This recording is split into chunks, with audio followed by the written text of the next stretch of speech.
welcome back, and welcome back. I wanted to share something that God has really been dealing with me about. This actually started during my morning devotion. A few days ago, I made a commitment to spend intentional time with God every day, like very intentional time. I was saying at least starting off 30 minutes.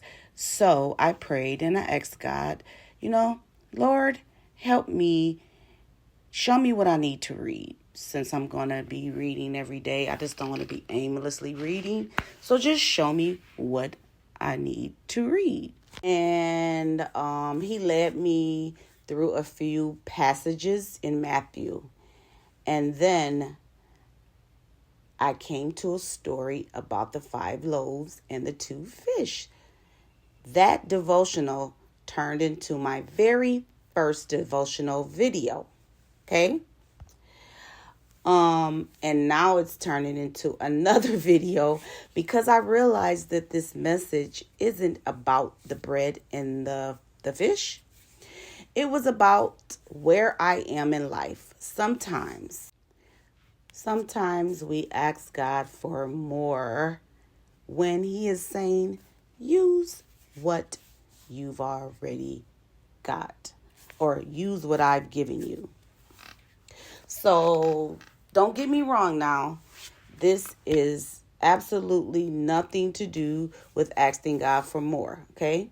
There's nothing wrong with that. We should pray, dream, and believe Him for new opportunities, for greater provisions, for wisdom, favor, and the desires that He's placed in our hearts. So this is not about that. But sometimes we're asking for something that we already have, or we're overlooking what He has already placed in our hands. When I looked at the story again, I realized something. Okay, listen. The issue wasn't there wasn't any food. That wasn't the issue, because there was food. The issue was that it didn't seem like enough to feed the multitude.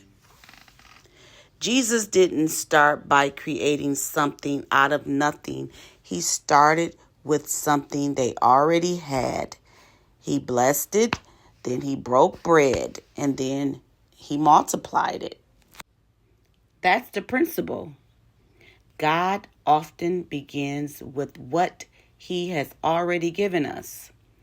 Our responsibility is to recognize it, to use it faithfully, and trust Him with the increase. That made me stop and look at my own life.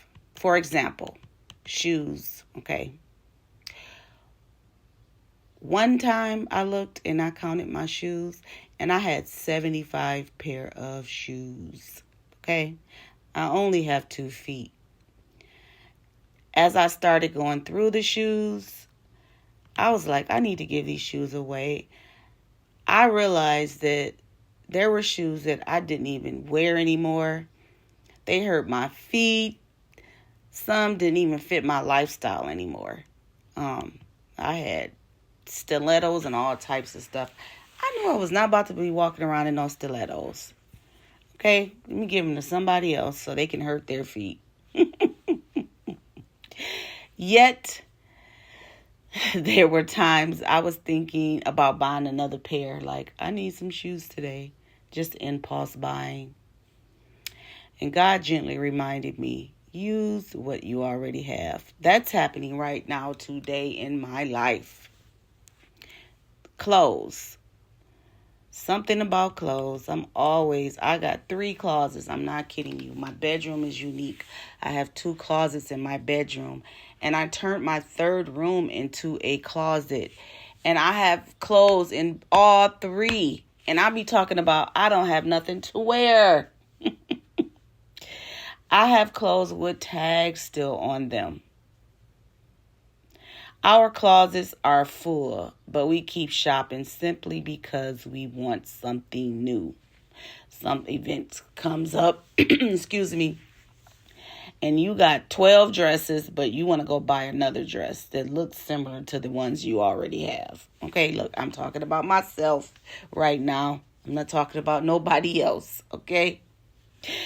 Maybe it's time that we appreciate what we already have and even bless someone else with the things that we're not using. Okay, now another thing. I'm a hairstylist, we all know, right? It's my hair. Thank God I have a hair full of hair. I'm grateful for that. But sometimes I'm so focused on what else I'm going to do different to my hair. You know, I can forget to appreciate what God has already given me and blessed me with. And it doesn't stop there. I mean, the same principle applies to our gifts, our talents, our experiences, our businesses, even our YouTube channels. Sometimes we're waiting on more followers, more money, bigger equipment, better opportunities, when God is saying start with what you already have. Okay, start with what I placed in your hands. I love how God teaches me. I don't know how he deals with anybody else, you know. But I feel like the way he's been teaching me is like, you know how sometimes you go to church, you press your way to church, then you get to church and it's like they've been looking through your front door all week long because they're speaking directly to where you are in life. Not because God is just finding out what's going on, because he has been with me the whole time. He knows exactly what's going on. Okay? He knows before I even ask what's going on. That's exactly what this message did for me. It reminded me that my responsibility isn't the multiplication part. That's God's responsibility. My responsibility is faithfulness. God's responsibility is increase. And that's it.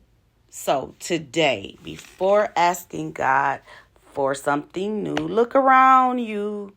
Look around your house. Look within yourself. What has God given you? What have you been overlooking? Use what you have. Use what God gave you. And trust him to do the rest. If this message encouraged you in any way, please take the time right now to like, to share, and to subscribe. Also, hit the notification bells so when I come up with another video, you will be there to catch it. And as always, stay blessed. I'll see you next time. Ciao, baby.